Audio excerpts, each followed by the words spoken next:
పుష్ప 2 చిత్రానికి ఆంధ్రప్రదేశ్ మరియు తెలంగాణ రాష్ట్రాల్లో హై టికెట్ రేట్స్ పెట్టడంతో ఆ సినిమాకు ఎంతవరకు అడ్వాంటేజో ప్రస్తుతం మనం ఏం చెప్పలేం కానీ గేమ్ చేంజర్ చిత్రానికి మాత్రం విపరీతమైన లాభం కలిగిస్తుందని పరిశీలకులు అంటున్నారు.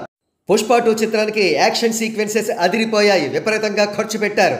పాటలు కూడా చాలా బాగా వచ్చాయి. అయితే పాటలకు పెద్దగా ఖర్చు పెట్టిన దాఖలాలు అయితే కనబడలేదు.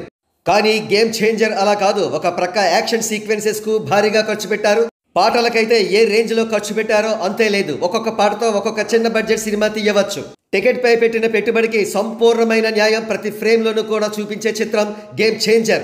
పుష్ప 2కు అటువంటి గ్యారంటీ ఇవ్వలేకపోవచ్చు మనం. కానీ గేమ్ చేంజర్ మాత్రం సంపూర్ణమైన గ్యారంటీ ఇస్తుంది. సినిమా ఆద్యంతం కూడా కలర్ఫుల్గా చాలా రిచ్నెస్తో కూడి ఒక విజువల్ ఎక్స్ట్రావాగాంజాగా రూపుదిద్దుకుంటోంది గేమ్ చేంజర్.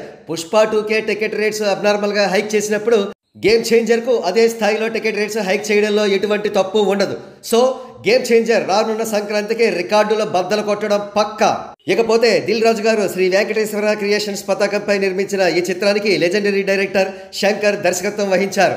ఈ చిత్రంలో కియారా అద్వానీ, అంజలి, రామ్ చరణ్ గారి సరసన హీరోయిన్స్గా నటించారు.